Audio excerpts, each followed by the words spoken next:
what's going on, everyone? Happy Friday. Happy Friday, Zach. You don't like my accents? I really can't do a good Irish accent here, but you guys aren't here to hear my accents. You're here to talk ball, talk sports, and catch you up to date, because this is how this always goes. We finish a show, and right after the show, news breaks. So what's today's show going to be about?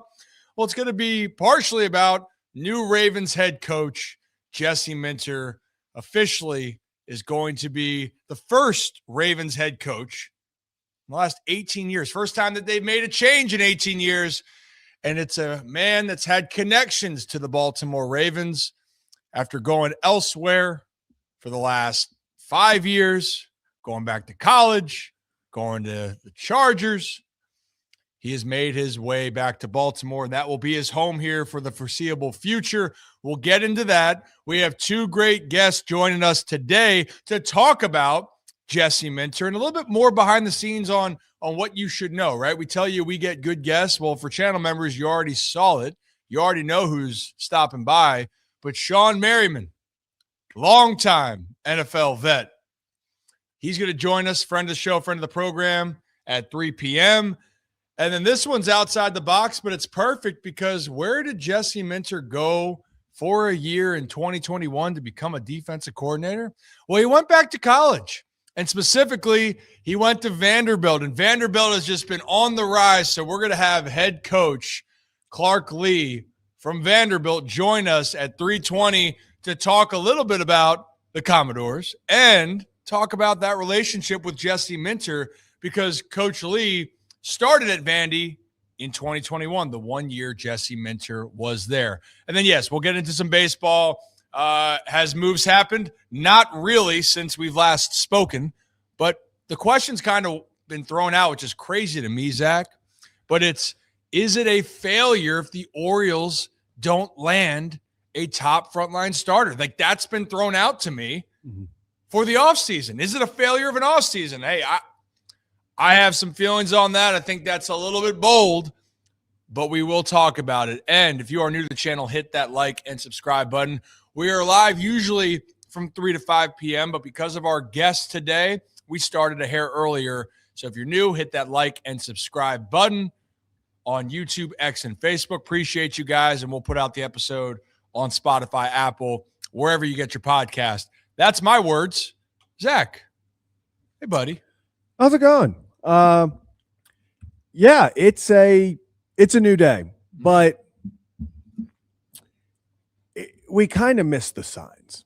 I will say that, because we were for so long looking for who the Ravens' next head coach was, and it got me thinking that I don't know if you know what's happening this weekend, Ryan, but it's supposed to be a pretty big storm, a lot of snow.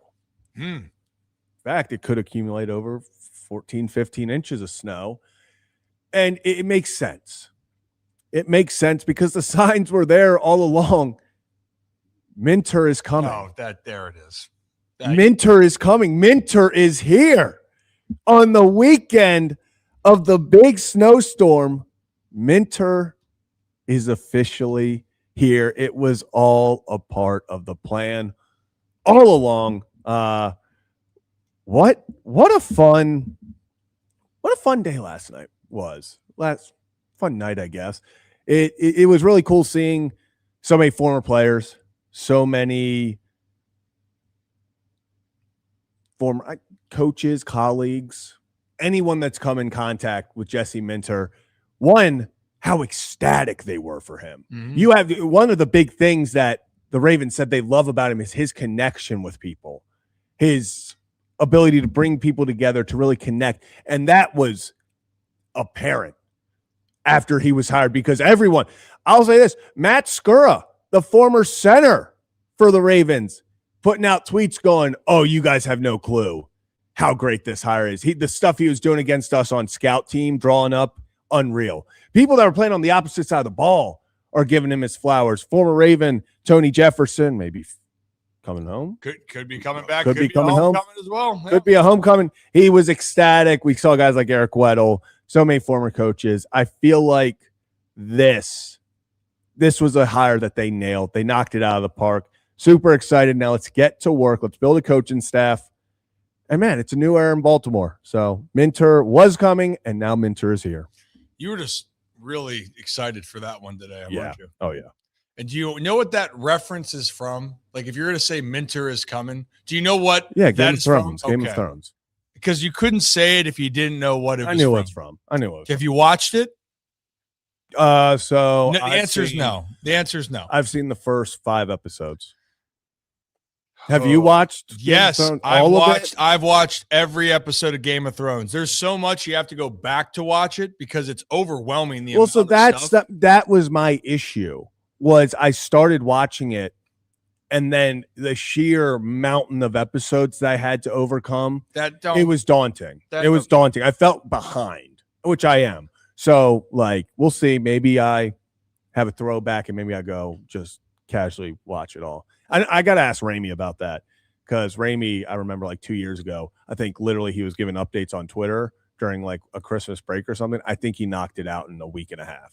It was crazy. That is pretty insane when you think about it that way. It's a lot of episodes because they're an hour long. Yeah, he was saying he was knocking back like 13 a day. But you know what it shows to me, Zach? It's just commitment. You know, that's what we're about here. Staying committed at the Ryan Ripken Show, which we've been doing this live twice a week for the last 2+ years. September of 2023 is when we started the 2 consecutive weeks. Now, we did take a little bit of a break, a little hiatus, but when we weren't on that break for a schedule, because we were going Super Bowl to spring training and everything in between, but we went from 2 days a week consistently to 3 days a week consistently to here we are 5 days a week, and it's because of you guys. And we get to talk about these types of stories in the moment. So the quick reaction, you're right. I always like to look at the peers of the people that are being hired or what's happened, because that really gives you the best understanding of what you're getting. Because fans, you're going to have your emotions and feelings about all these hires. You always will. And hey, rightfully so. You should feel however you want to feel. But to give you more insight, it's the people that are in the building. What makes Jesse Minter such a great candidate? You know, so in looking at this, and that's why I'm excited to talk to Shawne and excited to talk to Coach Lee, is because Jesse Minter clearly had success. Why was he so successful? Why was he so sought out? Because from the outside, I'm hearing he was a guy that's very attention to detail, very, very critical on helping in the X's and O's and trying to get the most out of some of your players to enhance their game, right? Remember, enhance the ones around, not just the star players. And there's an intensity and a level of intent that is gravitating, and the players play for him. They love him. That's the consensus around. You haven't heard someone come out and say, I got questions about him. It's been a slam dunk. And for everyone that said, man, the Ravens missed out on Mike Macdonald, well, everyone's saying, well, you might have the next Mike Macdonald right here. He could be better than what Mike Macdonald does. Now, I'm going to pump the brakes on that because Mike Macdonald's playing for the NFC Championship this weekend, and Jesse Minter has yet to coach an NFL game as a head coach, I should say. But there's a lot of positives and a lot of things to like here. And for the Ravens, Zach, they did their due diligence. They focused on it. And I know some people, and we had this discussion the other day with Cordell about, you know, Minter is a part of the Harbaugh tree. Well, guess who people talk about the greatness? And again, fans don't like the blown leads and what's happened. Harbaugh's tree is extensive. The people that have respect for Harbaugh, people don't want to give the credit. There is a huge list of those people. But it doesn't mean that Jesse Minter is going to be exactly like John Harbaugh. But I'll tell you what, Jesse Minter being groomed by 2 Harbaughs certainly helps him for this next step, because you know who it did help? And I just said his name. Certainly had an impact with Mike Macdonald, which, by the way, Zach, Mike Macdonald had mentorship from Jim and John Harbaugh throughout his way to being the head coach out there in Seattle. Yeah, I talked about this last night on the breaking news stream. I do think it's funny, like you pointed out, that everyone's like, I don't want a Harbaugh. You saw him from the Harbaugh tree. One, it's not even, if we want to like really talk about it, it's not even the Harbaugh tree. There are two coaching trees in the NFL. It comes down to that. There are literally two sets of coaching trees. If you want, and they intertwined, they've officially intertwined, so it doesn't even matter anymore. You've got the Andy Reid tree, which is where Harbaugh came from. Then you have I'll call it the Shanahan / Kubiak tree, because Kubiak under Shanahan, and then Kubiak obviously went on sort of, all. So there's two trees to choose from. They've intertwined as well. Someone's going to have a connect. Like Mike McDonald is a Harbaugh coaching tree guy. Like we are all like, hey, well, man, we missed out on Mike Mack. I don't want a guy from the Harbaugh coaching tree. That's crazy. Yeah, like what are we doing there? I do think this was a fantastic hire. I love his background. If you want to talk about guys as similar as Mike McDonald and his route to where he is, I mean, coached at Michigan under Harbaugh, under Jim, followed him to LA, had a fantastic defense, talked about yesterday. You want to talk about good defenses. In 2 playoff games, they've allowed 3 touchdowns and they've forced 5 turnovers. It's pretty good. Lamar Jackson led teams, because we always talk about, hey, yeah, the offense has fallen short at times, but the defense is a lot to blame for these playoff losses as well. In 8 games, playoff games that Lamar Jackson has played in, the defense has forced 2 turnovers. Set Lamar up for success. Get these guys humming, and let's move from there. Humming. The beauty of all of this is you want to have a staff or someone that you believe can help you take the next step. That's your ultimate goal in general. When you hire someone, you want them to put their best foot forward, and then you want your team to take those steps to go out there and have success. And we've seen it. It's either been infrastructures and organization where they're just absolute horseshit, where you're behind the 8 ball because you have a struggling organization, and then they're expecting perfection. What I love with Jesse Minter coming in, you're with an organization that you don't have to worry about any of that. Jesse Minter has been groomed, and he has been seasoned. And by the way, he's proven to be able to adapt as games have gone on. He's learned a lot, and he's learned from a lot of great coaches. Gary Kubiak said the other day when we had him on here that him coming to Baltimore helped him when he went to be the head coach of the Broncos when they went to go win the Super Bowl. You learn a lot from great people.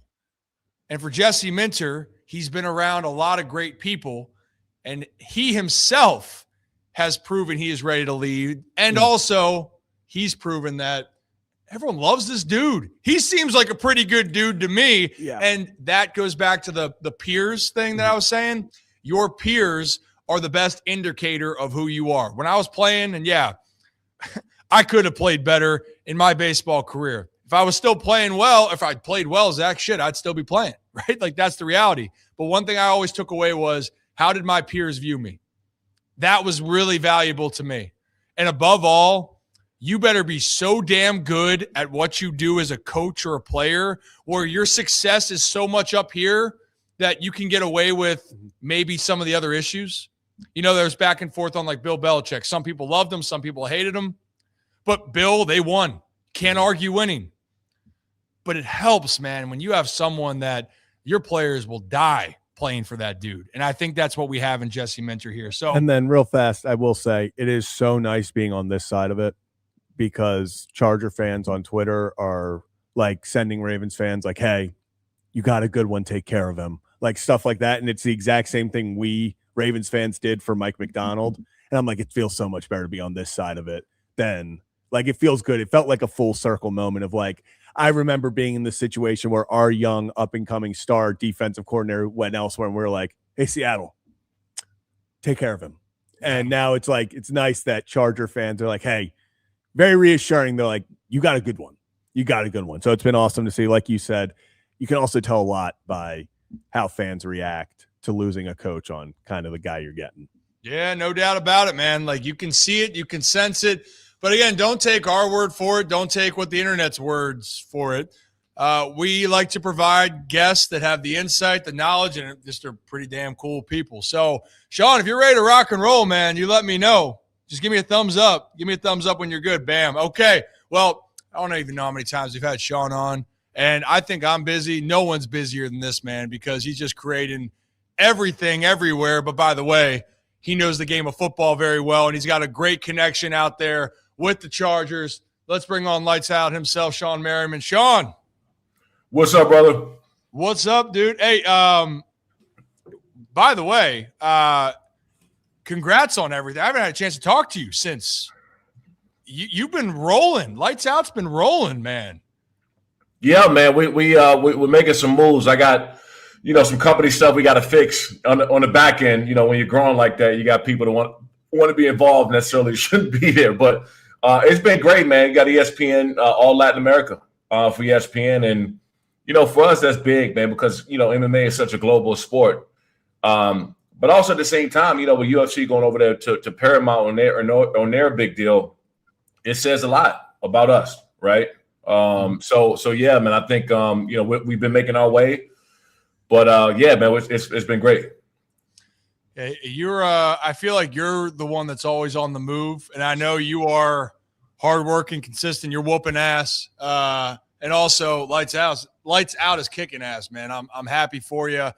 This is kind of a great day to have you on as well, because I wanted to talk about Jesse Minter, but your boy Philip Rivers. The Schefter just tweeted. Do we have that tweet? There it is. That Schefter tweeted this out that Philip Rivers is interviewing today with the Buffalo Bills, man. I mean, I thought he would get a chance to have an interview. I didn't think it would be after he came off the couch, so to speak, or off the coaching field. And, hey, I'm retiring, but I might get back in this thing. Thoughts on this? Yeah, but, I think who, in my opinion, who really didn't see this coming, right? I mean, Phil's always been that. Even as a teammate, he was always a guy who you felt like was a coach in a locker room. This started back, during his playing days. And the only thing that happened, in my opinion, when he came back to play for the Colts, it put him back in people's face again to show how good he really was, right? And how motivated that he can make people around him, play more, play harder, believe in him. He gave those guys a legitimate shot. Could you imagine a 44-year-old quarterback coming in, just stepping in after being a high school coach and actually give your team a chance to win? That's just, if you look at it that way, it's just crazy to really even think about. But I'll take it a step further, man. This would be one of the best moves that I think the Buffalo Bills can make, and people just overlooking, his relationship he has with Josh Allen alone. That relationship, but Josh needed somebody with to come in with a relationship that he doesn't have to rebuild. The second part is, look what he did to the team. Like when he was making plays for the Colts, look at the sidelines and the rest of the team and how they reacted to him. You got two things out of Phillip: preparation and getting guys being able to play for you. That makes the rest. Half of the job is done. He's walking in the door with those two things. Everything else could be figured out. It's going to now come down to who would he hire as a staff. Yeah, I mean, I think the part, Shawne, where I look at it, because I'm with you. It wasn't a matter of if, Philip Rivers, if he wants to get back into the NFL to be a coach, it was a when. But typically, look, we know the cycle. It's, guys are being groomed. Or they go through, if it's high school, okay, then it's high school to college, or college to the NFL, and then they're working their way in. So seeing him get the head coaching opportunity, it's more rare, right now, as far as the interview. But I'm with you. I mean, you either got it or you don't. Like, Philip's got that energy. I know we talked to stories about you and him going at it back in college, being teammates, the passion and his relationship with people. Like, that's the biggest part here when we talk about Jesse Minter, is the people. I got to ask you on a different note real quickly, though. We talked about what was the better job here initially, Buffalo, Baltimore. There was two press conferences by two ownerships recently, very different.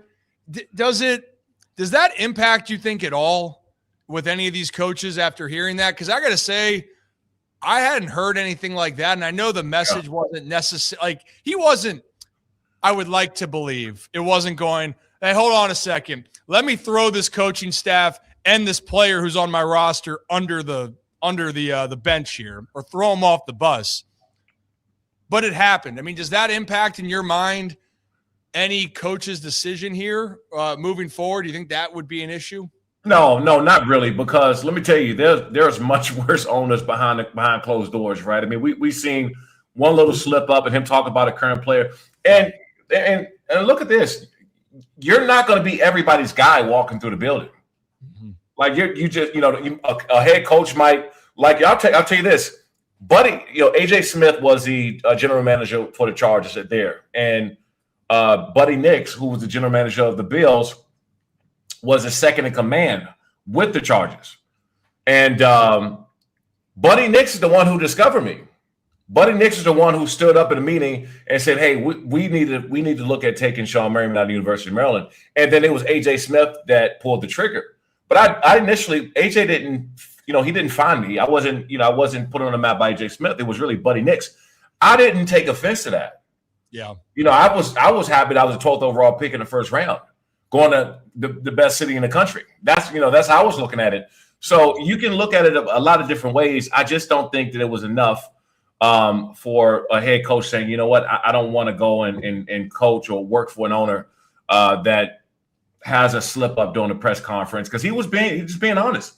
Yeah, it was. And I think I tell people, I love honesty. I love when people speak their minds. Sometimes, though, we can heel back some of the complete honesty. It can just be,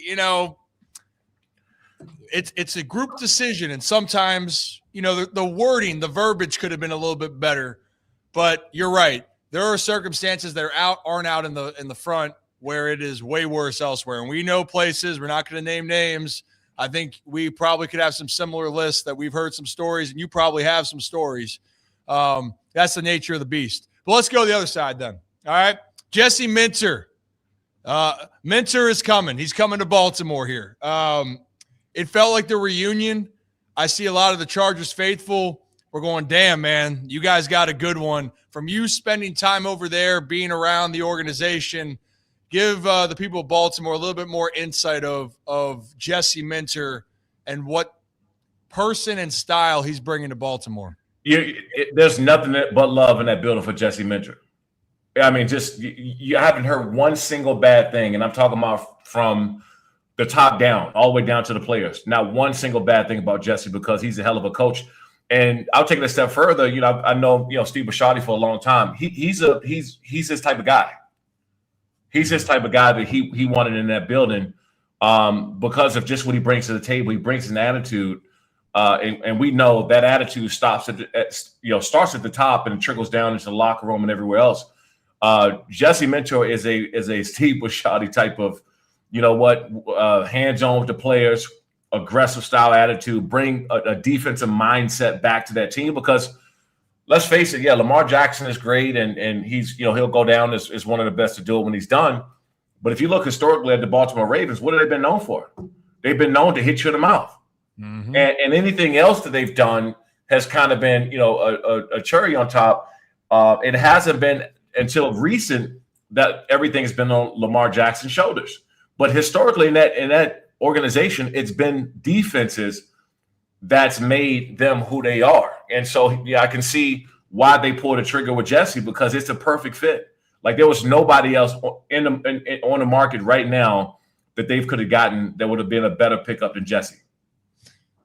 I think that everything you're saying is accurate. I've been saying from the start here, the Ravens, what's the identity? Play like a Raven. They need to get back to that. They need to punch someone in the mouth. They need to dominate in the trenches. And, we had Dan Orlovsky on earlier a couple weeks ago, and he said that the quote of, when you played the Ravens, they put the fear of God in you on defense. Yeah. And that didn't have that feeling this year. They just didn't, for many reasons. So I'm right there with you. Zach was up here pumping up the roof here while you were just singing. Shawne, you're getting me fired up. When you were talking about that, you were getting me fired up over here. I'm so ready for the Jesse Minter era. Yeah, hey, go ahead, though, Zach. I know you got a question. Yeah, Shawne, actually, speaking about a guy who, has now been in Baltimore and went over to L.A. midseason in Odafe Oweh, Very clear. It felt like Jesse Minter. I'm not going to say unlocked something because we've seen Oweh put up 10 plus sacks in a season before, but 0 sacks coming into LA, finishes, if you include the playoff game, with 10.5. What at least did you maybe see from someone like him and how Jesse Minter is able to get the most out of players? I played for Wade Phillips. Wade Phillips' philosophy was, whatever you're great at doing, you're going to do 80% of that, 80% of the time. Whatever you're not, it's going to be 20. So he knew that I didn't want to drop in coverage, cover running backs out the backfield, or carry a tight end down the seams. So I did that when we had to, but that's not what what the bread and butter was. And so we stuck to that. Jesse has the same type of mentality. He put guys in a position to win. And, I made a comment about what's the linebacker coach there, the Chargers, Zach Orr, right? Yes. Yeah, so, I made a comment about, I think he's going to make a really good defensive coordinator at some point as well. Mind you, he was mentored by Jesse as well, right? I think at some point he was getting mentored by Jesse. He doesn't call the defense. So, so people are commenting under saying that, he wouldn't make it. Look at the Ravens defense. Well, he's a linebacker coach, right? Well, Orr was defensive coordinator this past 2 years. What's that? Zach Orr was defensive coordinator past 2 years. Yeah, but what I'm saying is, so he came out there, and they're saying that he look at this defense and look what they were doing. Mm-hmm. Yeah. You have to coach what you got available on the field, right? Yeah. But like case in point, the Chargers' 2 best offensive tackles went down for the year, and I think they're best 1 or 2 tackles in the league.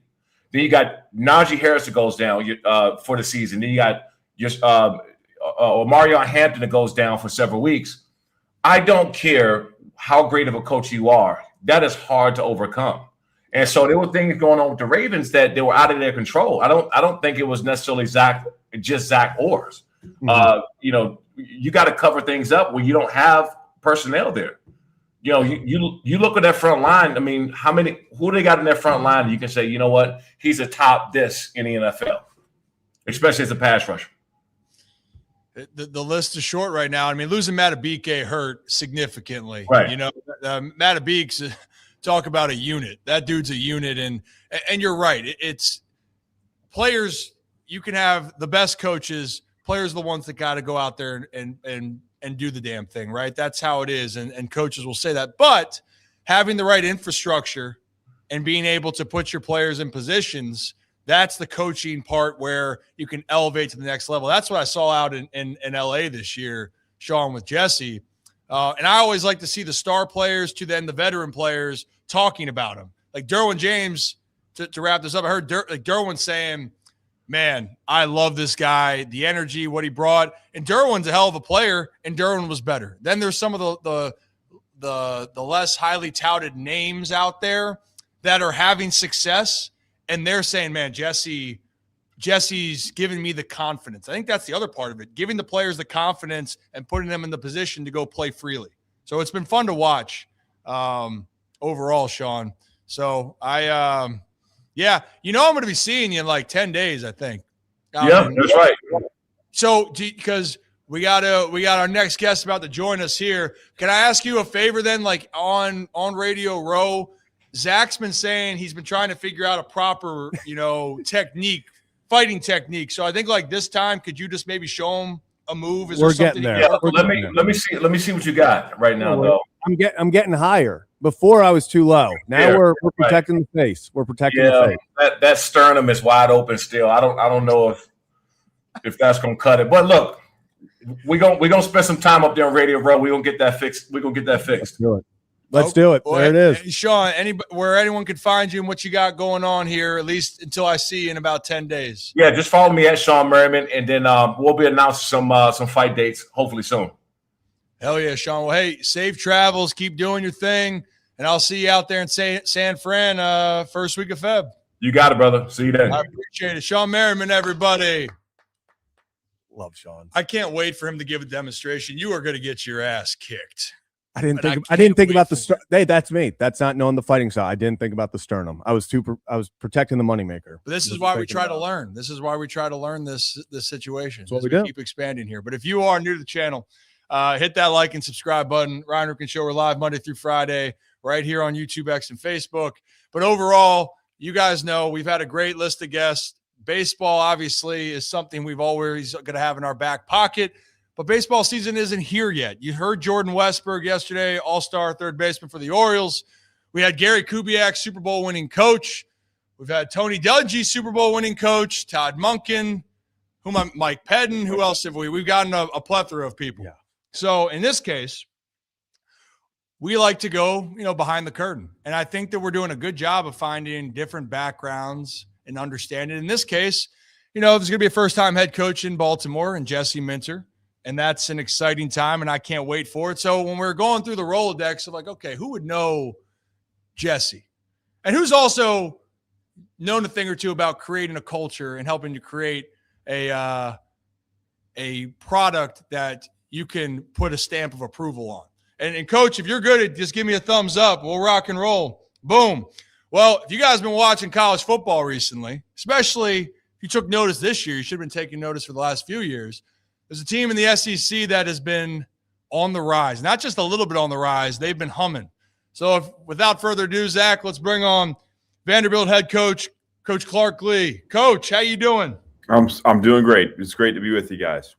Hey, I appreciate your time. And we just had Shawne on. And look, I grew up in a baseball family, being from Baltimore, Ripken. Been around the game for a long time. My uncle played, my dad played.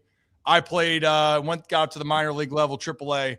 But there was always, for us, we had this welcome to professional sports or welcome to baseball, and the minor league stories are one of a kind. You've had a journey on your way to where you are now. Do you have a story maybe of welcome to the coaching world for you when you look back on this journey now that you're at Vandy? Well, there's a lot, and I'm on year 21 now. So I guess that means I'm getting old. I'll tell you, when you're responsible for 18 to 22-year-olds, there's any myriad of things you can draw from where you're dealing with situations you never maybe thought you'd be in. When I took my first full-time job, it was at South Dakota State, and I was coming from UCLA. When I got there, at the time, South Dakota State was transitioning from Division II to FCS level, and I had a cubicle that was right in the middle of kind of a room of cubicles. And when I got to my desk, there was a trash bag on my desk, and I didn't know what it was.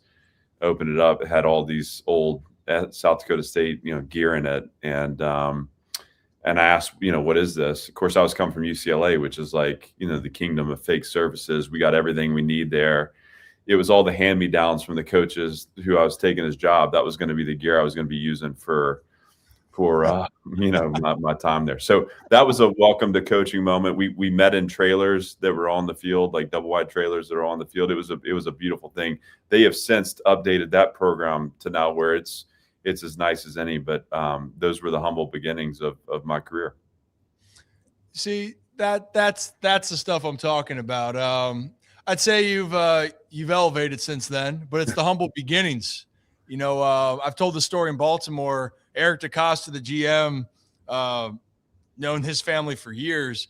EDC was saying that, Ozzie Newsome, when Eric was, the intern, the beginning of his time as what he thought was going to be a front office executive, was working security, cleaning out the hotel rooms or the dorms of players they just released, and they trashed it.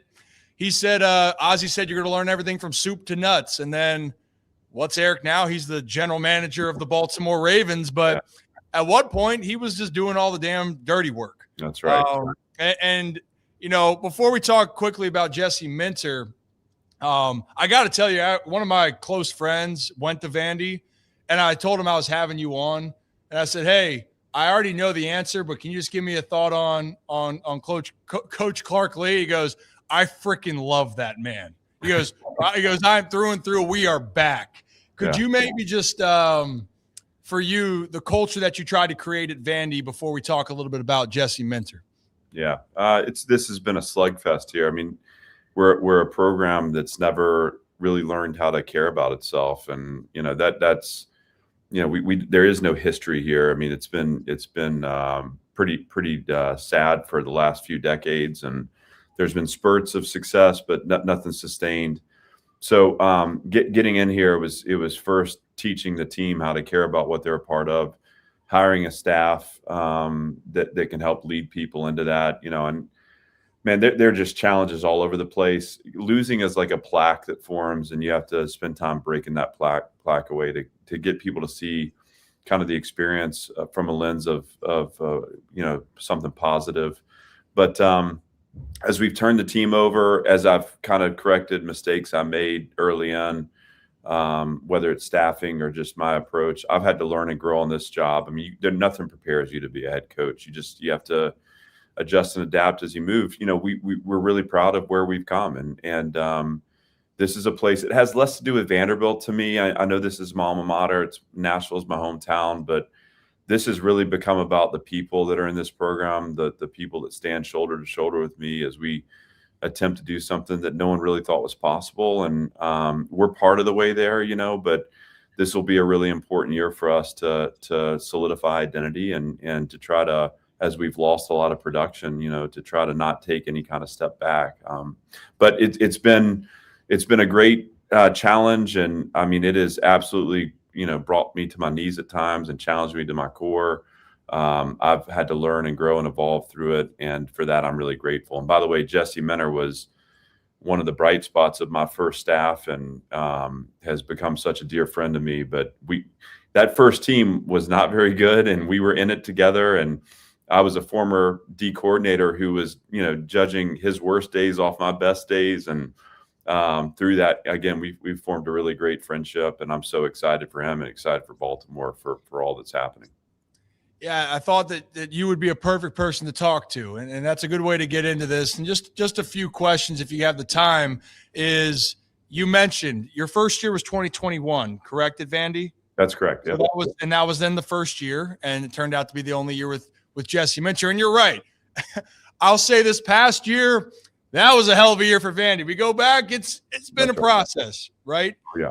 But talk to me about, you just said that Jesse's a dear friend and in the moments of all this, but to you, what makes Jesse so special as from those days you had together in 21, and what people don't know about him that makes him such an ideal head coaching candidate now?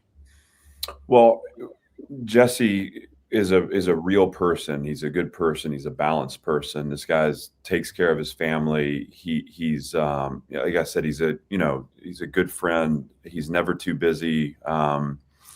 We formed that friendship here. He left to go to Michigan, and sometimes, especially early on for me, I was so insecure, trying to build something that would sustain. And most everyone who left in those early years, I was ready to fight them out the door just because I was upset, but with Jesse, I was so excited for him. He was so classy in the way he handled all that, the way he communicated it. And I was excited for him to move on and to have his opportunity at Michigan.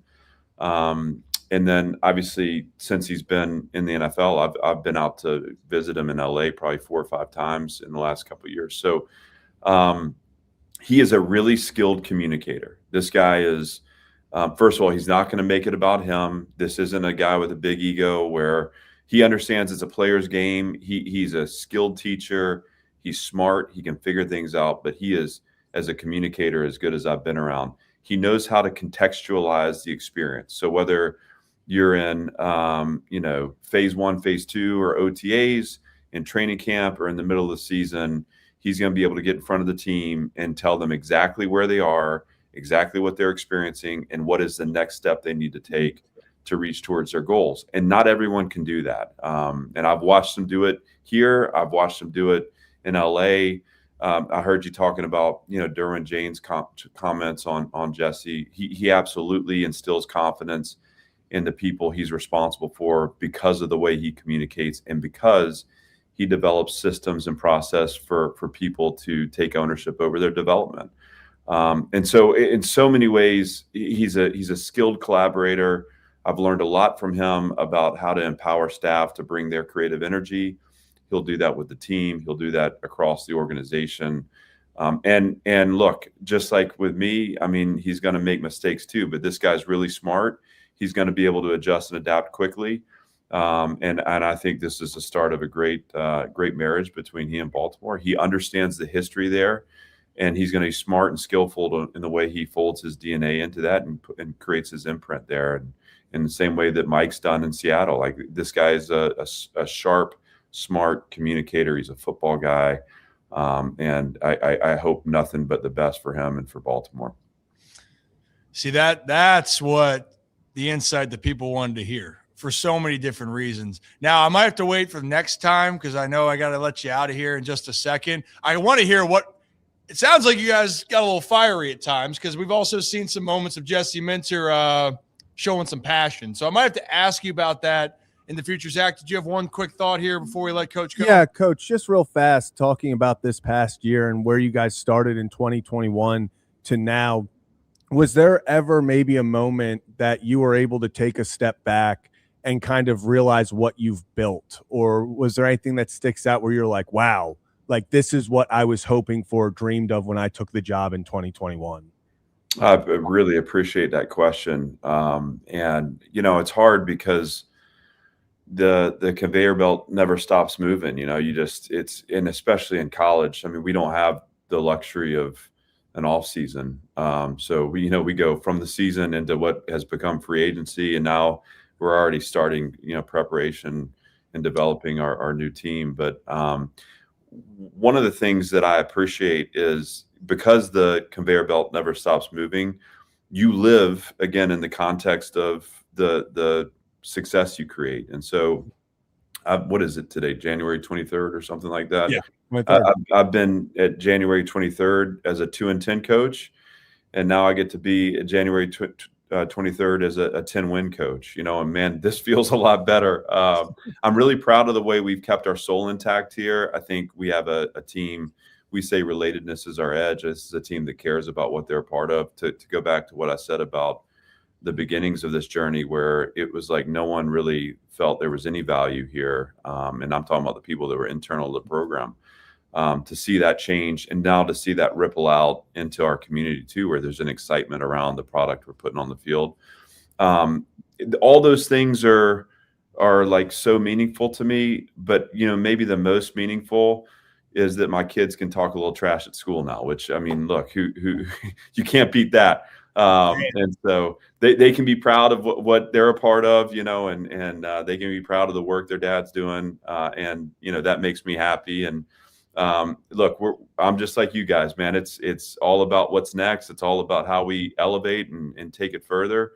But to do it in the context of having won 10 games and come a long way is super meaningful. And by the way, one thing real quick is Jesse Minter's intensity, and passion. I mean, to go through what we went through in that first year, and also you mentioned our competitive kind of relationship and the times where we had to communicate and have hard conversations. This guy's as good as any as I've ever been around of stepping into those conversations, not backing away from them, and also just keeping perspective through it. I watched him go at Michigan from a year where they underperformed in the playoffs, I believe against TCU, and how that shifted his process. And that was a moment for him where he had to step back and say, where do I need to improve? That gave way to probably one of the best defenses to ever do it in college football in the 23 Michigan team. That's who this guy is. I mean, he's intense. He cares a lot about it. He's prideful. He's smart. He's always adjusting and adapting. That's why I think this is going to go so well, and it won't be without hiccups, but he's got a great future ahead of him as the head coach. Well, you guys, both of you are battle tested. You're willing to work through the tough times and to get to the better ones. And above all, that's why I love to start this conversation with, hey, what was your welcome to moments? You understand when just things can suck. You understand when you're at the bottom, but you persevere. You keep pushing forward. And also, Jesse's reputation is he surrounds himself with great people. You got a hell of a reputation, Coach. I'm excited for you. I'm glad you have a little bit more bragging rights for the family and the kids. And I hope the best. I hope we get a chance to talk to you down the road. It's a 24/7 job for you, But I'm pulling for you. Hope the best for you, and thank you for taking some time out of your day to join us. Well, likewise, and I'm here anytime. It's a pleasure to be on with you, and anything I could do in support of Jesse Minter, I'm in for. So, I had Kyle Hamilton. I recruited and coached him at Notre Dame. He's my guy. Tyler Santucci is a close friend of mine too. He's been the linebacker coach there this past season. I got to think the world of the Baltimore community and the Ravens, and I'm excited for what's ahead. So it sounds like we'll see you in Baltimore whenever you get a day. That's right. All right, Coach. Well, hey, be safe, be good, and have a great rest of your day. Have a great weekend, and we'll talk to you in the future. Likewise, guys. Take care. Thank you, Coach Lee, everybody. See, this is why, and if you're new to the channel, hit that like and subscribe button. I knew he was going to be great. I always love hearing the origin stories of where the starting is, and I also love hearing the fact of where players are and where it takes, even personnel, where you go to.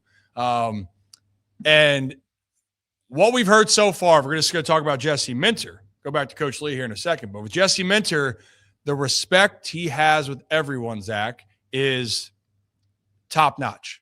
The communication skills that he has and how he presents it is top-notch. And it's also that Jesse's been around great people that have helped him then learn the process. And I could tell Coach Lee is very humble, and he's not going to always look at himself in that light, but it's the people that Jesse has had a chance to learn from. And think about this. You got Coach Lee there at Vandy, Jim Harbaugh there with Michigan, and then out there in L.A. Oh, and then, by the way, John Harbaugh. Those are three really great people to learn a lot from. And then the staffs that are around them, plus the players. You know, it's a great combination here. And like I told you on the show, the hope for us moving forward is when you tune into this show, except our channel members, you'll know ahead of time. But you don't know who we're talking to today. And I can promise you, though, Zach, when we have guests on, they're pretty damn good guests. And Clark Lee, you could tell when you asked him that question, I'm glad you did. You could tell how much he appreciates that. Yeah. It's a freaking grind. Well, let's not sugarcoat it. Vanderbilt, as like he said, they were starting from zero. Vanderbilt was not like it was the SEC, and then it was like, oh yeah, Vanderbilt's over there too. And what he walked into and where he has taken his alma mater to now, where I'm going to say it, this past football season, Vanderbilt on the TV, yeah, I'm tuning in. Like, that was a fun team. And the culture that he has established, one, gets me fired up for Jesse Minter even more because he's coming from someone that he obviously built that relationship, and it was at that round zero, literally walked in there and got me fired up. And definitely, I might have to get some Vandy stuff. I'm gonna send them an email. I would love some Vandy gear. Need event, Nick. Need it. I will gladly go down and rock Vandy gear anywhere. The thing when you get into the sports world, right? Of course, we have our fandoms for teams, right? If you're from Baltimore, you probably like the Orioles and the Ravens. It's probably a fair guess. But overall, you root for people. And what, in this case, I love seeing the origin of what Vandy's become. But also, too, when people go other places, you know, Coach Lee, he's a fan of Jesse Minter, and wherever Jesse goes, he's supported. It's the people that drive it here. And I think that's a message. Clark Lee said it. Shawne Merriman said it. And for Ravens fans, if you're hearing this about Jesse Minter, this looks like the guy, even though there's a lot of candidates, it looked like if the Ravens were going to move off from John Harbaugh, which they obviously did, that you wanted to feel that you were handing over the keys to one of the best jobs in professional sports. I'll say it.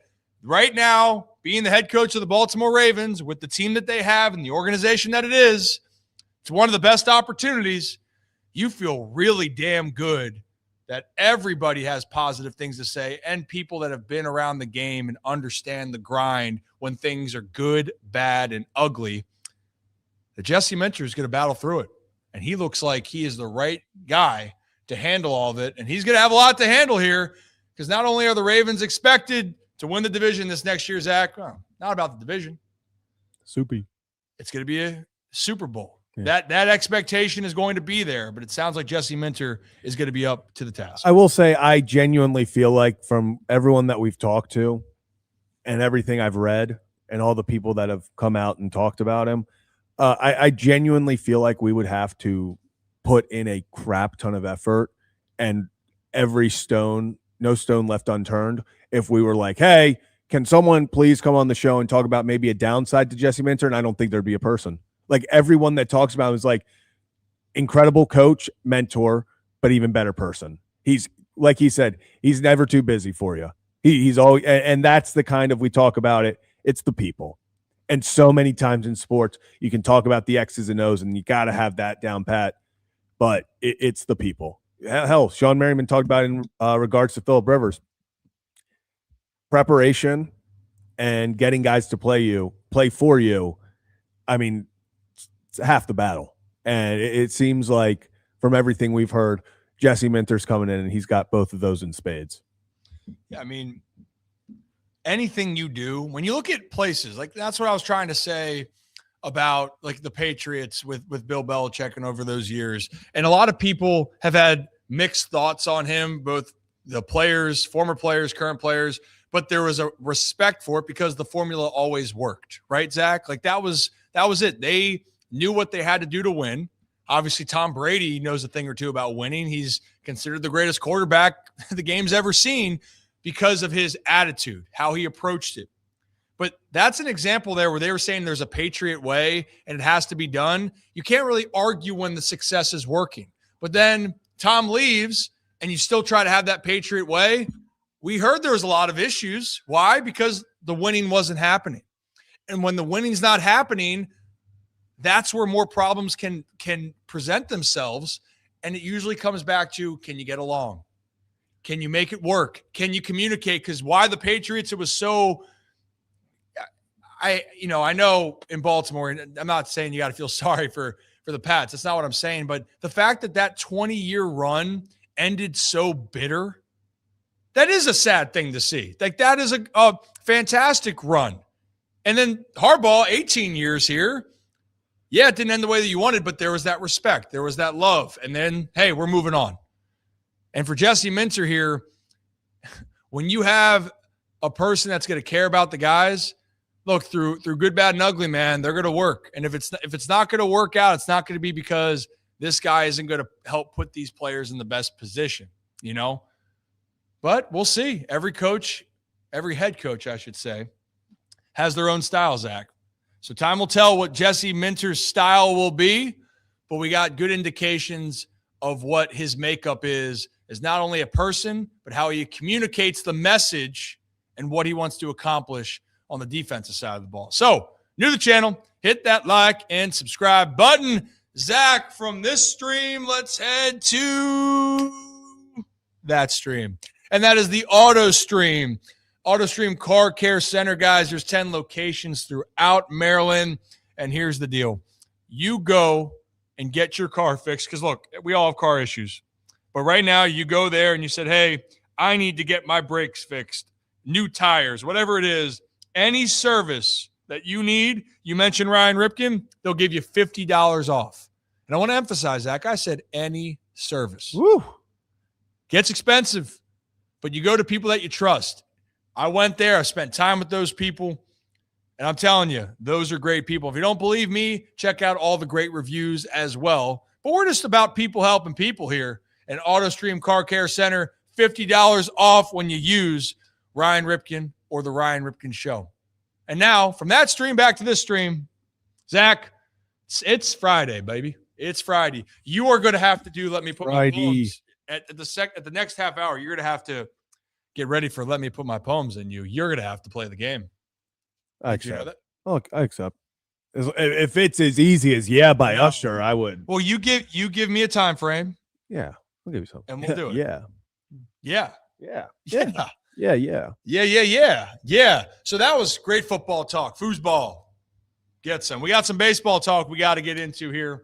And if we got time as well, that's our plan for our call-ins for channel members. We'll open it for about 10 minutes or so and knock that out. and we'll rock and roll. So overall here, Zach, baseball, sports. There's been some things happening. So yesterday when we were on air, Mackenzie Gore got traded. And that was about it yesterday, right? Nothing else happened really yesterday. I haven't seen anything, not specifically about a specific pitcher. No. Or pitchers. All I keep hearing is that this move is going to happen. The Orioles are the front line to get them. Wasn't there an ESPN article that was out, Zach, saying that the Orioles are going to sign, but we couldn't find who wrote the article? Yeah, ESPN put an article out. And when we looked who it was by, it just said ESPN. So ESPN put an article out, and it was bold predictions for the rest of the 2026 offseason. And their prediction was, hey, the Orioles, yes, the Baltimore Orioles, that was the exact words that they used, we're going to win the 2026 offseason because of Pete Alonso, Ryan Helsley, Kittredge back, Taylor Ward. But they said they're not done. And actually, the way that they said it is they're ending the offseason with a haymaker.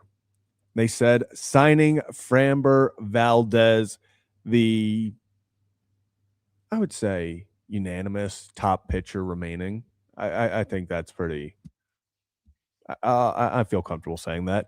So we've seen the reports. I believe it's John Heyman. I've seen Bob Nightingale post it, that there is that belief among executives that Framber ends up in Baltimore, which puts a little pressure of Ryan. What if he doesn't? And what if he doesn't? Like, that is the question, because while people are pointing to, well, what's the holdup? It's so obvious, which, again, it's not as always obvious as you think. There's so many things behind the scenes. But now that the years are getting knocked down, it seems, that's the reports as well, Zach. What is holding this up? And then it's leading to this next question. And this is crazy to me because I got asked this, and I know I'll talk about it tonight on the hot stove on 105.7. But the question that's been asked to me, Zach, will this offseason be a failure if the Orioles don't sign a frontline starter? And I'm thinking to myself out loud, I go, failure? Saying the word failure? And I'm going through, let's go through this offseason real quickly for the Baltimore Orioles, because overall, Zach, on the wish list that Mike Elias had and the needs that the team were looking to upgrade at, let's go through it.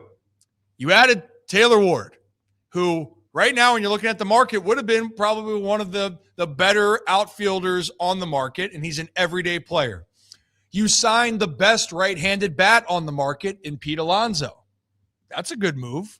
You reacquired Andrew Kittredge to help your bullpen.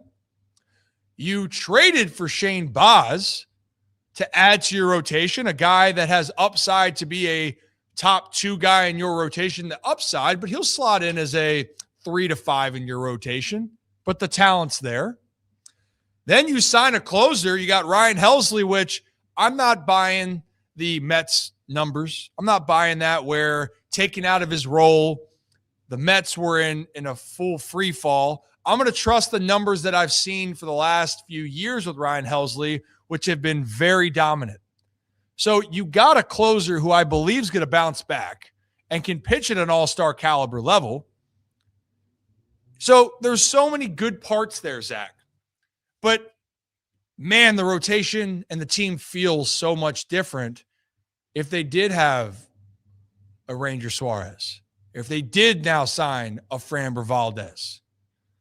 Because that's the part where people are still wondering, does it feel like it's enough? And there's so many pitching injuries that this team has had. What if that happens again? Mm-hmm. And it just seems like because Framber's value has dropped so much,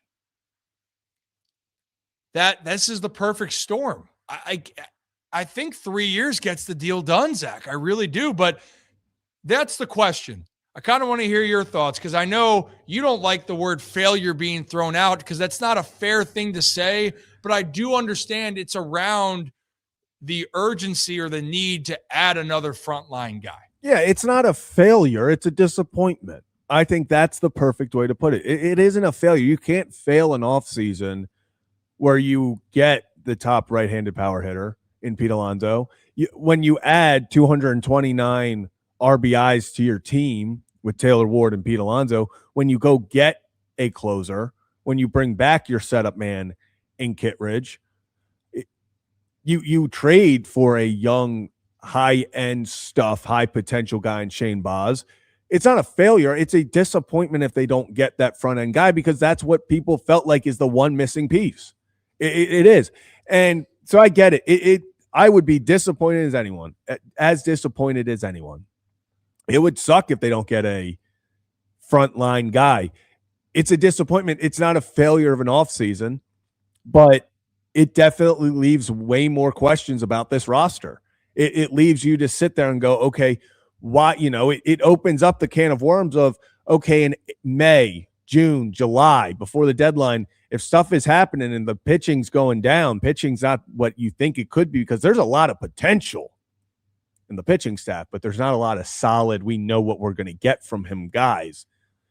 You could put Dean there. I think a healthy Eflin, pretty much what they're going to be. But besides that, you're hoping on potential. You're hoping Rodgers takes that, continues that next step. You're hoping Baz fulfills his potential. Bradish, it's all about staying healthy. If he's healthy, Kyle Bradish is a top 5 pitcher in baseball.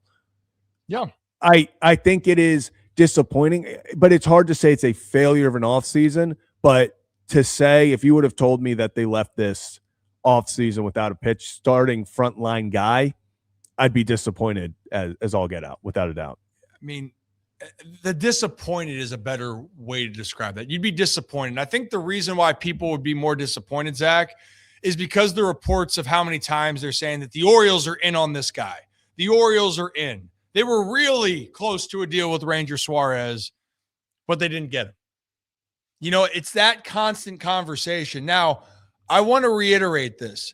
If they don't sign Framber because they have their other reasonings for it, I'm still not going to be upset with that. The disappointment part would come from, well, then why wasn't a guy like Ranger Suarez then prioritized more? Why didn't you try to get to the finish line if Framber's not going to be your guy?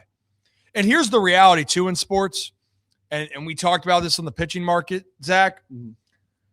Someone's going to be this year's Nick Pivetta. And we've said it before, but Nick Pivetta, 4-year, $55 million deal last year. So what? That's $14 million, just under $14 million a year, Zach. And he was a top 5-6 pitcher in the National League. Somebody is going to outplay their contract. It's a guarantee. But we don't know, and you can have this conversation after the season and say the Orioles went in a different direction and say they did get Zach Gallen and he outperformed his contract, or, one of the other depth rotation pieces and they outperformed their contract, or Shane Baz elevates to being a 2. That's all great. It's amazing. But it still is the question mark of, well, right now, do you feel 100% comfortable with where you're at? I think that the Orioles, and I've been on the record, they can go compete right now, Zach. We both agree. There's nothing about the competition. We had Westberg on yesterday, Albernez leading the ship. There is an intensity level there. But we also know in the flip of a switch, your pitching gets hurt, injuries happen across your lineup, you can be decimated and you can fall into a free fall. The Orioles did not have the depth at pitching last year. So for me, more so of it is, getting Framber is not, or Zach Gallen, or whoever it's going to be, it's not that necessarily is going to mean they're going to pitch like an ace, Zach. But I think it further solidifies that if things were to go wrong, we have a buffer. And not only a buffer, we have guys that the level of outcomes is going to be better than if we didn't have Framber or Zach Gallen. That's how I view it. That's how it seems like to me. Yeah, and I agree. It's one of those things where it would be really nice to have Framber, a guy that as you're probably slides into a 2 if we have a healthy Bradish. Having a guy that you look at and hey, they are taking that next step. Because right now, with the current roster, like you just said, I believe they can compete. I think they can compete for a playoff spot for the AL East. But at some point, it's not about just competing. It's It's about we want to win a World Series. And to do that, if you have the opportunity to sign a frontline guy like they do, you have to take it. And reports have come out about it looked like there was a path where Ronher Suarez signs with the Orioles the week before he signed in Boston, and things kind of shifted. Boston pivots after pivot. Pivots after Bregman. They go and they're like, okay, we'll sign Ronher. We'll give you the exact deal the Orioles did. He goes there. And it just felt like, okay, now things are building. And if the Orioles were never involved in these conversations, I think you'd be even more disappointed. But I think there's also that letdown of everyone and their mothers reporting, hey, the Orioles are in on this. Hey, it looks like the Orioles are going to be the front team to get this guy. And then if they don't, I think that's where the reaction stems from even more, because everyone's like, well, if they wanted it to happen, why didn't you get it done? How do we keep getting outbid? Why are we always the bridesmaid, never the bride? Stuff like that. Mm-hmm. And that's the bigger part here, is just changing the narrative more than anything. And also for the Orioles case, if you don't sign somebody, then you're going to be aggressive during the season. And that price point will be higher. And if that's the case, Zach, then so be it. That's whether it's right now or in the summertime. Look, cool. Like that works out. It's the problem of if things were to go wrong early and you don't have the depth, what happens? What's next? Because you know what? That is what happened last year. The Orioles didn't have the starting pitching depth and the offense underperformed. Now, I'm not expecting a healthy Orioles offense to underperform like they did, Zach. I am not at all. I believe in that group. Westy, I think, is that glue. Polar Bear Pete, he's going to drive in runs. Gunner's going to play with his hair on fire or ass on fire, whatever you want it to be. But overall, the pitching, if you lose arms, that's a hard thing to make up. It's the same thing when I say earlier in the season, protect your bullpen. If your starters get hurt or your starters can't go deep into a game, it's a cycle that you don't want to get into in April. So the bigger part with the Orioles, it's not about a failure of making that. This offseason has been so positive. But if you don't make a move, fans will be disappointed, number one. And two, you will face the risk that if the staff or one member or two goes down, that you're going to be scrambling before the season even gets going. And one more thing to throw in, Zach. I hope everyone stays healthy. It's the World Baseball Classic right now. One of your starters is going to be thrown in that, and you hope everything's good. Yeah. I hope everything's good with Dino. I want everyone to go out and play. I mean, Skeens is pitching, Skubal's pitching, but those are the risks. If you can mitigate your risk by adding a top-line guy, and it was worth the price that you set out to be, why not take it? And that's going to be the question that Oriole fans and at least the Orioles in general are going to have to make. And we'll find out here soon enough, because it's January 23rd. Spring training, Zach, is in 3 weeks. Crazy. This shit is bananas. Bananas. When I move, you move. Just like that. Just like that. If you guys are new to the channel, hit that like and subscribe button. Ryan Ripken Show. We do this live every Monday through Friday right here on YouTube, X, and Facebook. And we also are on the podcast platform, Spotify, Apple, wherever you get your podcast. We had Shawne Merriman on, longtime Charger and Buffalo Bill, just NFL vet, all pro, lights out. And then we had Vanderbilt head coach Clark Lee, who was great. Both of them gave great insight into new Ravens head coach Jesse Minter, which we're excited about for him. We're excited about for the opportunities. It's been fun. And we started a little bit earlier. I know people asked earlier. Yes, we did start early for once, and it was mainly to make sure that we had enough time with both of our guests and nothing was being rushed. But we've had a great week so far. So if you've missed our interviews, Zach, we've had, let's see, we've had Gary Kubiak, we've had Mike Pedden, we've had Teddy Buchanan, we've had Jordan Westberg, we just had Shawne Merriman, Clark Lee. Am I missing anyone for just this week? Ian O'Connor was on Monday. Yeah, I honestly keep, and no disrespect, like I feel like that was ever ago. weeks ago. Ryan O'Hearn was last week. Yeah. Wow. We've had a lot going on. It's been fun though. It's been a fun time. So it means we might have some more people because, ladies and gentlemen, it's confirmed. We said it the other day, but it is confirmed. We will be on radio/media row for the week. We're going to have to figure out our show times for that. And to be honest, just depending on how the connection is. It's going to depend on the Wi-Fi, I'll say. If it's crappy like last year, we ain't doing it. Yeah. We'll pre-record and you guys will see it, but that was rough. Same thing with winter meetings. That was rough. That Wi-Fi was so bad. But we also already have some great guests lined up, and we have more that we're looking to add. And I mean a lot. So we can't wait. A lot of great content. You guys know we're building something here. We believe it's going to be something special.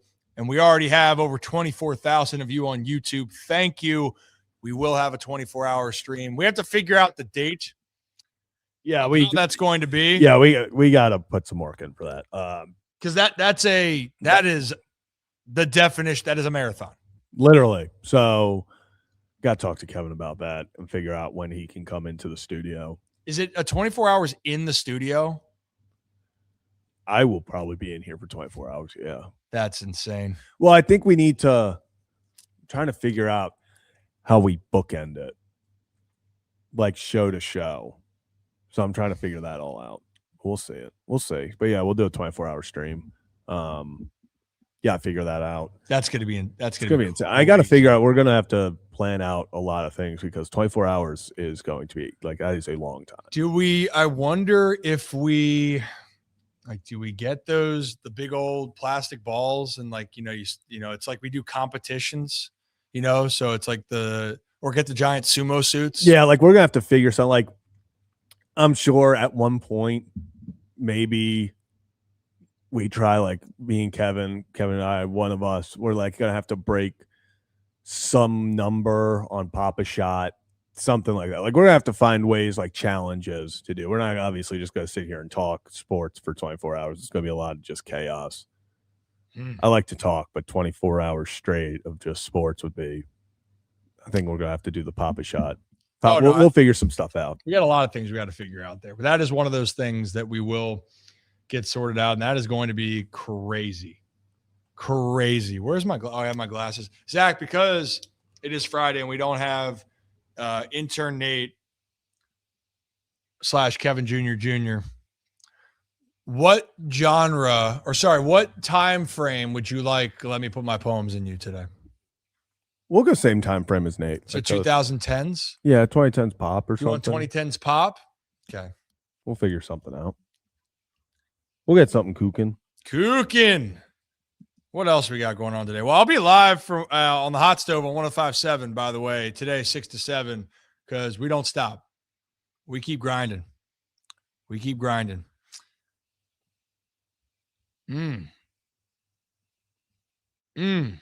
Oh, there's some songs on here I haven't heard in a hot minute from 2010. And you said pop is what you want. Yeah, we'll do it. Yeah. It should be interesting. Am I missing anything that we have specifically? I know we have our channel members, which, by the way, our channel members, you guys will know each day when we're having the guests that we're having for the show on beforehand. So you guys will know that. We will have the call-ins open up here today. We're trying to stay more on a schedule. So it'll be like a 10, 15 minutes for call-ins every Friday. That's our plan here on the Ryan Ripken Show. And while I'm thinking of this,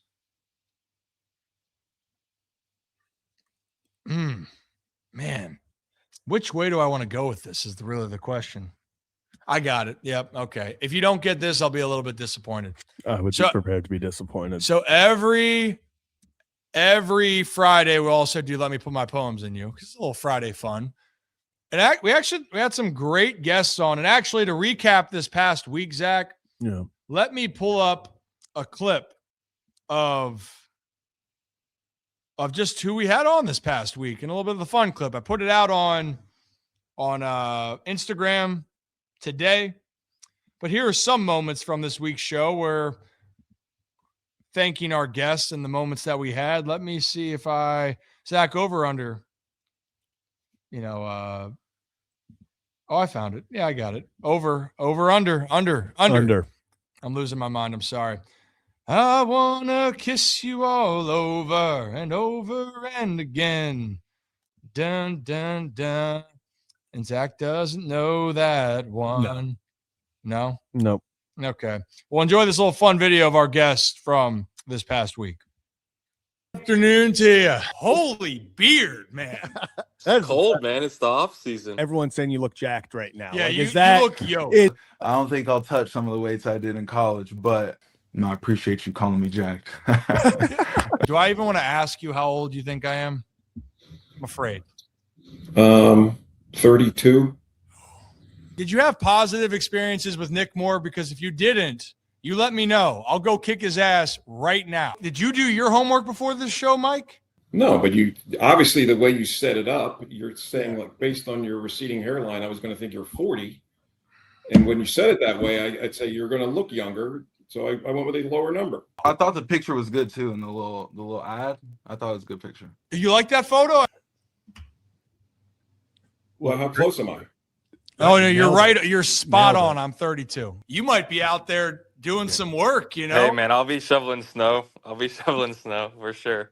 Hey, dude, make sure you get a good pic for the gram then. Pull off the look that you have right now. But I don't know if I can. Yeah, this happened a long time ago. I called it the Italian curse. It was the hair was falling out of my head, but landing on my back and starting to grow again.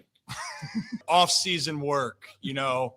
Hashtag just lumberjack. Blue collar things. That's it. I mean, the suit looks good. Your smile looks great. I like it. Teddy, I need you on more. I need more of that in my life. Take the bat outside in the snow, take a pic, and be like, grind don't stop. Yeah. Hitting snowballs, man. Snowballs, yeah. Dude. We can get it done, man. I mean, we can get it done no matter what the weather brings. There's a way.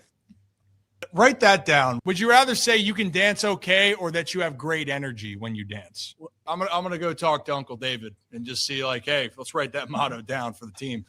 I'd say great energy. I feel like that's like displaying. If you could just dance okay, it's like okay. That means you're trying, but you're not actually good at it. If you have great energy, it's like I feel like that's more important. Damn, yeah, that's what I do. I bring some energy. Zach. We bring it. And it's been a great list. Not included because it wasn't live was Gary Kubiak. We had Ian O'Connor. Those were just some of the more colorful moments from our guests. We appreciate them. We can add to the list here moving forward. But now, Zach, I'm going to open up the call-in line here. Again, we're going to have 10 minutes. But here, I can just post it right now. But just for the Rips Better Kids. For the better kids. Yep. Excuse me, for the better kids. But while we do that, then, we're going to have to play a little game called Let Me Put My Poems in You, Zach. Are you ready? Let's do it. You ready? Okay, let me put my glasses on. This one is an easy one. So everyone, shh. We'll see. This is our Friday fun. Let me put my poems in you. If you guys are not aware of this game, and I know it sounds very skeptical, I am going to read song lyrics in poem style. Zach then must guess the name of the song correctly. That's how we play. You ready to play, Zach? Yeah, let's do it. Okay. 2010, pop. Okay. I hit the floor because that's my plans. Plans.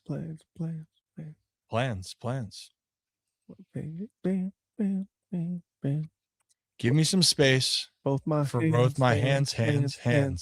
Yeah.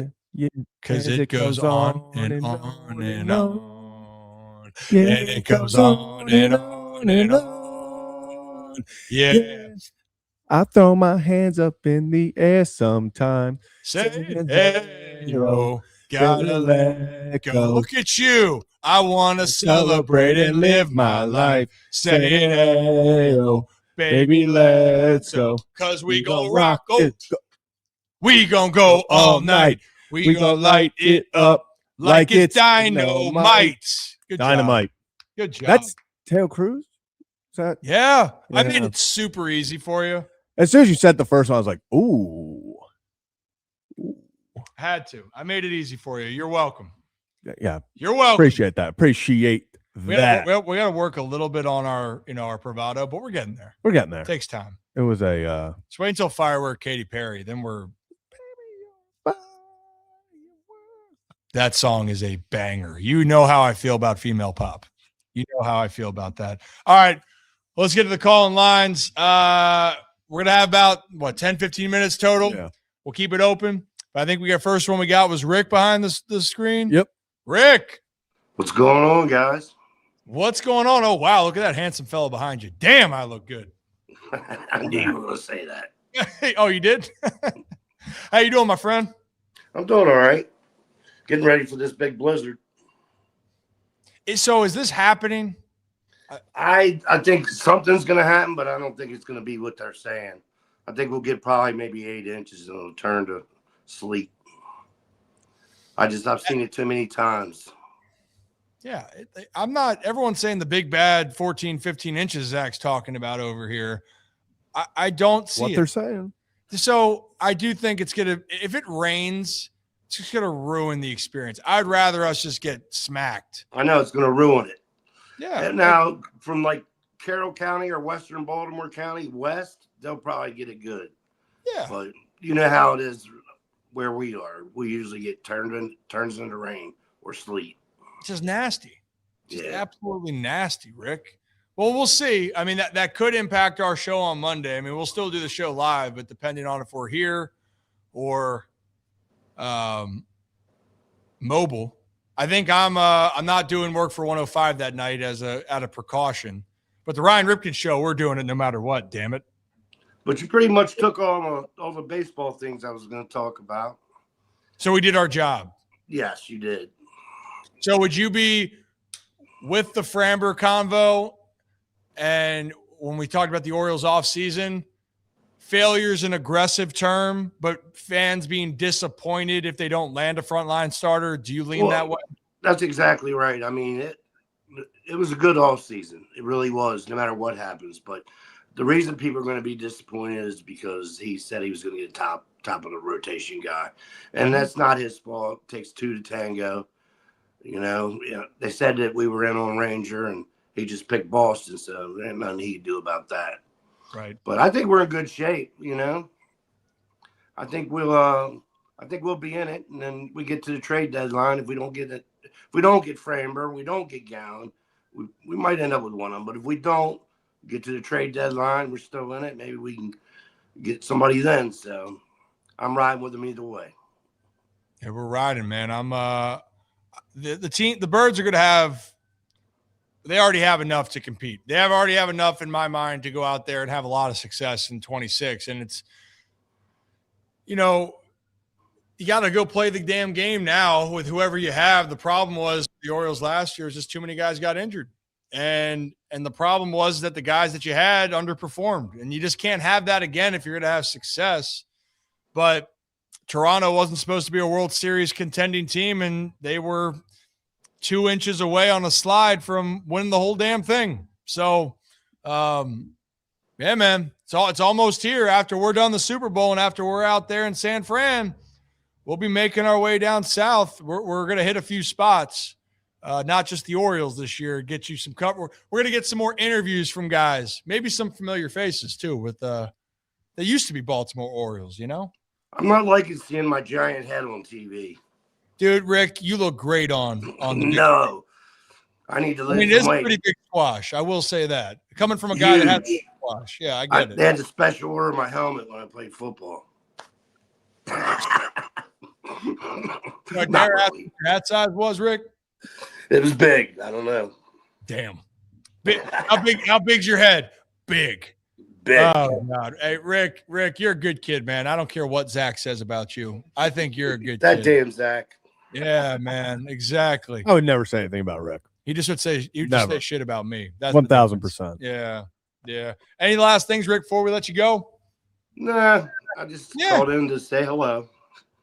Good. I'm glad you did. Well, let me know, because you know what's going to happen here. We're going to be relaxed. I'm going to put my feet up, have a tequila or two, and then whammy, the Orioles do not sign Framber Valdez. That's going to be you have to deal with it, right? I'm hoping they do. I'm still holding out hope. It's going to be reverse psychology. Let's believe in it, Rick. All right. Well, bundle up, man. Be safe. And we'll all right, buddy. talk soon. All right. All right. Rick, appreciate Rick. Woo. How big's your head? Big. See, I might just describe myself as that, with just one line and just repeat the word again. I love that. Love it. Yeah.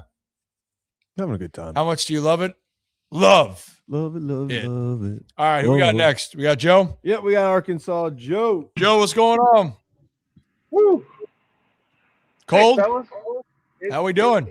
It's very cold and windy. Yes, we're expecting some 8 inches of sleet and freezing rain and snow.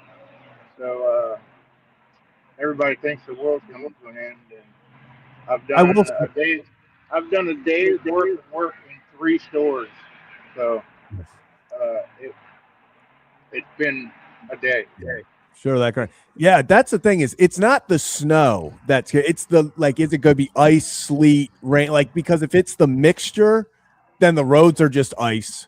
Everything just sinks. If it's just fluffy snow and you're like, all right, obviously shoveling it and stuff, but like, I can deal with that.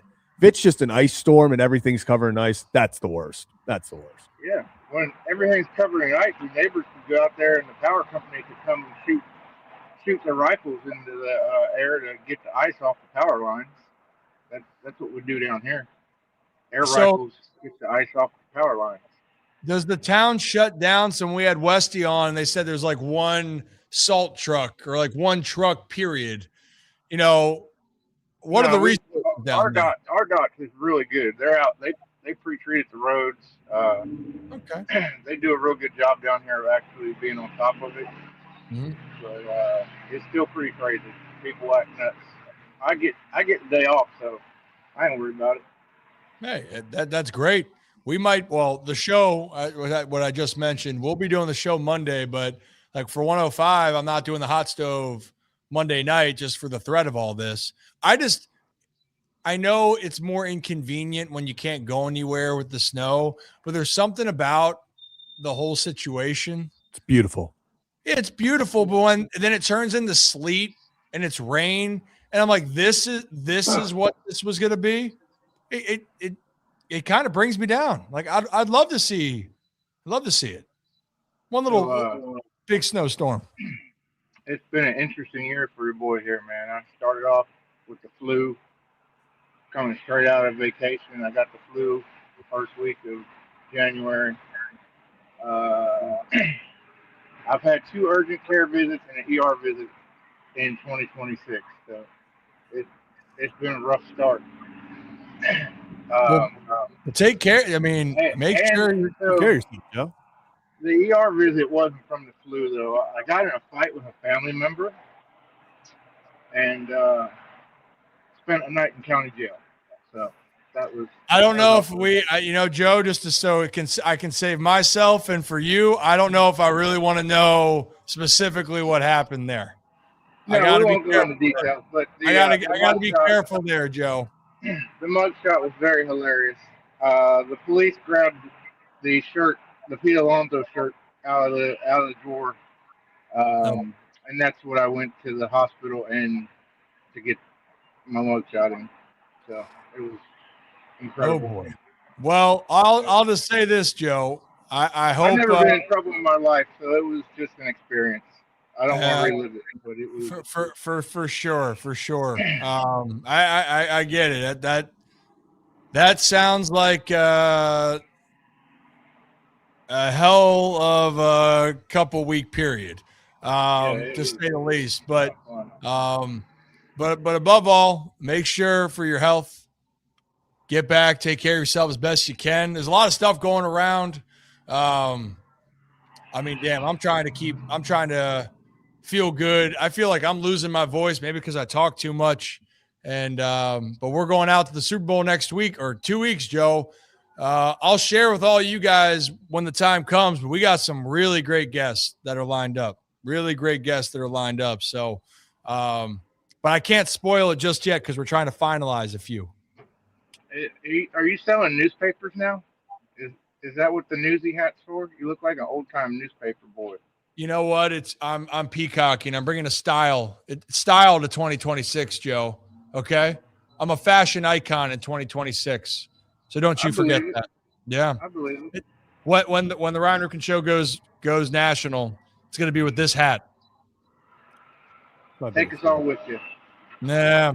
Well, hey, Joe, before I let you go and before you have to survive the snowstorm, any final words? Jesse Minter is from Little Rock. Oh, of course he is. Look at all the connections. So that means And Jesse he was a Minter. finalist for the Broyles Award, which is the award they do here for the best assistant coach in college. So he was a finalist when he was at Michigan, I believe.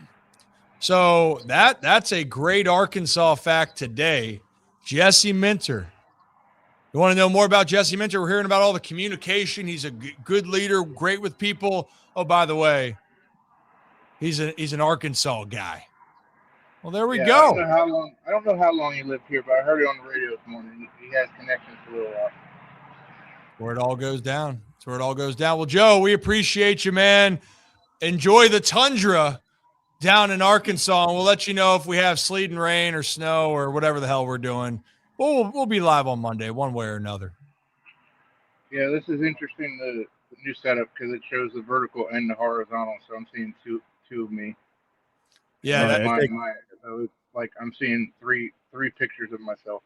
Damn right you are. Yeah, damn right, Joe. All right, Joe, be good, be safe, and we'll talk to you later on, all right? Later, guys. See you, Joe.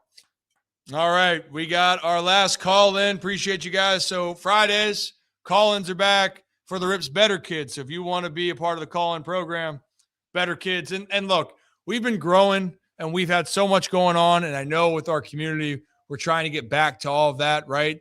And now that when we get through the Super Bowl, we get to spring training, past it, we're going to have these cadences. But I think, Zach, Fridays will be call-in days for our group. That is the kind of that is the plan for us. We want to have scheduled days that we do fun activities while bringing on some great guests. So should we have a dance? Do you want a dance day? I'm just in, You ever swimming played- a little bit. You ever played Dance Dance Revolution? Yes, I played Dance Dance Revolution. Did you hear Teddy talk about the energy? It's all about energy. So to me, I think you could bring a little bit more energy when it comes to the dance floor, just on a personal level. That's an insult. That's an insult. I'm just saying. I bring the energy. I see what you could do. Just You've seen what I can do.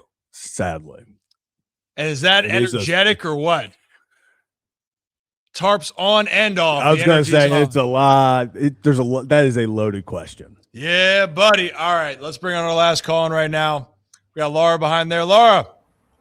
Wow, Ryan. Wow. What'd I do?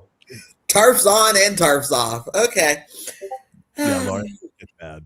Okay, was that not an entertaining time? Were you not? Oh, it was entertaining. Trust us, we were entertained on the live stream, the after wedding live stream. We were entertained. I'll be honest, still, I hadn't seen that full thing, and I don't know if I want to. I know I wasn't in it very long, but I didn't realize that Zach was doing it because I was walking. I'll say at that point of the evening, I gave a warning. I will say this. I know I might have been overserved. That I will take credit for this. Rocco was just like, I'm bringing everyone on this thing. I was like, hey, Ryan, we are live if you want to be a part of this. And like you said, at that point in the night, you were like, let me be on the live. Let's do it. So that was on you. Yeah. It's on you. Ryan was very well. He was having a time. It was his time. Correct. And he should have been. It was his wedding. He's allowed to have a time. Absolutely. Okay? I mean, it's not the first time I've taken my tarp off on a dance floor. So it's not going to be my last, Zach. Why is that? Okay. I'm a peacock. You got to let me fly, Might happen at the Super. No, I'll behave at the Super Bowl. But Laura, talk to me. What's going on? I'm going to disagree with you and Rick as far as if we don't have a top of the rotation starter, it is a failure. It's not a disappointment. It's a failure because we know how incredibly important pitching is. Mm-hmm. I mean, hitting's great and all, but you see what happens when People go into slumps, people don't hit, and everything else. You got to have that pitching to be on point. And we don't have that. As far as I'm concerned, we don't have that on point. I mean, I agree that they still are lacking that, right? That's still a huge part of this circumstance, right? And overall, for the Orioles, they go into the season like they have what they need right now to get going. But it is not that I like to play the hypothetical game. It's one of my least favorite games. But if what happened last year happened where you had an injury or two, you're depleted and you're putting your team behind the 8 ball. So you're just hoping that some of these other guys pick it up. But for me, I think it'd be hard to say a failure because if they're healthy, I think they're going to be really good. But you just feel so much better. Like it changes the perception. Oh, if Framber is on your team or not, you're like, oh, from a pitching standpoint, you're like, damn. Right. Yeah. And then again, if people do go down, what do we have? What do we have in Aberdeen or Bowie or wherever to bring up? Well, especially in that situation where thrusting some guys into a spot where last year when that opportunity happened, some guys were not ready, and this next year, there's still question marks like Cade Povich. They're trying to figure out how to fully factor him in. I love his upside, but again, the reliability factor, he's an MLB arm, but he still needs to learn some more. He needs to continue to get better. For the Orioles, though, if you're going into the season, not worried about guys getting better necessarily. It's important. It's very important. But the Orioles now, with the team you've assembled, you got to win. You got to win. So there's going to be some pressure. And I think that can be very hard for some of these young pitchers that are coming up instead of focusing on their development first. Because once they get to Baltimore, Laura, it's a different story. Correct. They got to produce. So they got to produce. Well, hey, what else you got going on? What are your other thoughts? What do you got going on this weekend? My other thing, and you may have seen it in the Discord that you don't ever pimp anymore. Yeah, just FYI. I got my first nurse residency offer. I haven't decided if I'm going to take it or not, but I'm getting out there and I'm hopefully going to be, I graduate in April. So, woo! Yeah. So, good time. Yeah, so it's at UNC Health in Raleigh, North Carolina. So I'm very, very excited, and I'm waiting to see what else comes in because I am applying not only here in Florida but also in North Carolina. So let's see what happens. That's amazing. That's amazing. Congratulations! You guys have been on this road with me to in nursing school. So we've all been on this journey together here. It feels like, right? Yes, absolutely. That's amazing. Also, Raleigh had some good times in Raleigh, July 4th, 2019. I have family from there, so trust me, I know all about Raleigh. Yeah, we got rained out on a game in Raleigh. We were playing the was it the Carolina Mudcats? Maybe it was the Brewers High A team, and we never get off on 4th, but it rained and the field was underwater, and then the rain stopped, but we just said, hey, doubleheader the next day. So we're like, oh, 4th of July, we're going out. And it was a full send. And then doubleheader the next day, not the best decision. Your boy did all right, though. I think I had 2 or 3 hits. Good job. Yeah. But whoa, yeah, lost a lot of good men out there at the bar. The only other thing I got, I'm excited about Jesse Minter. He was not my first choice. I wanted Clint Kubiak, but I'm gonna roll with it. I mean, it's done. The deal is done. I'm excited. It sounds like very positive. I only hear very positive things about him. So let's go Ravens. Hey, let's go Ravens. Laura, and I said it a lot this show.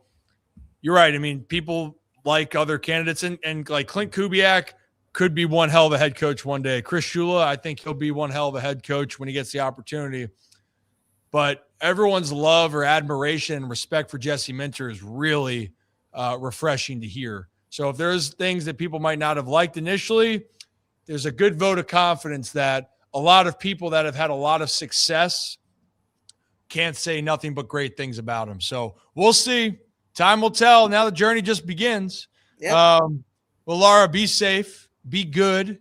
Hey, And I got 99 problems, but the weather ain't one. damn, because it doesn't snow down there. It is 86 degrees, baby. Same here. Okay. Well, Laura, appreciate you. See ya. See you guys. Hey, we got some good kids, and that will conclude the call-ins today.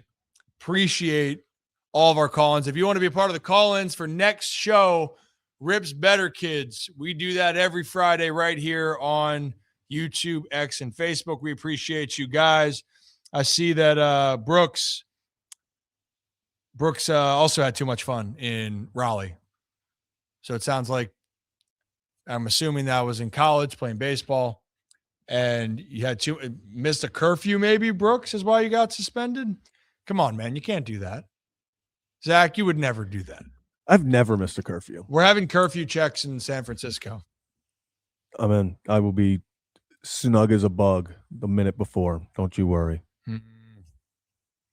But the curfew might not be until 2 a.m. Snug as a bug in a rug. With a pug. Yeah. Never mind.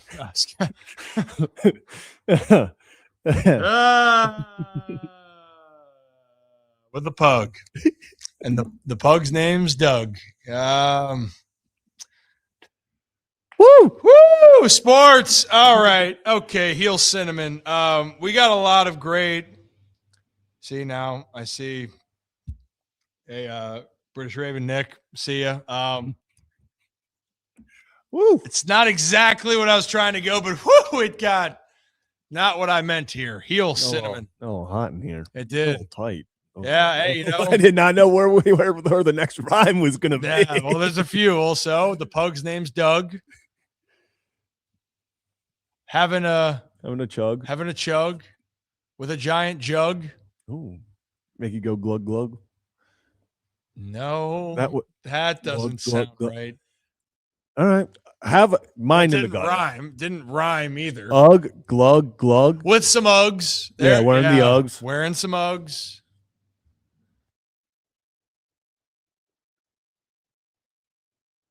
Yeah, I think we've covered them. I think we covered the majority of them. Or Not all of them. That would be a fun little segment then, a little rhyme game. Ooh.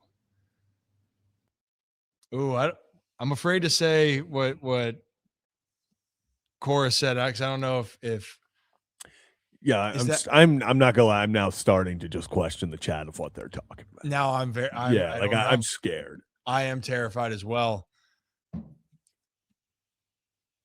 Sound as a pound. That doesn't rhyme. Okay, why don't we wrap it on up here? Because that's been our week. We have a lot still planned. We got a lot to still get ready for, because we got so much content we still haven't put out for you guys. And we still have so much content that we're going to have for you guys over the next 2 weeks. But guys, at the end of the day, we appreciate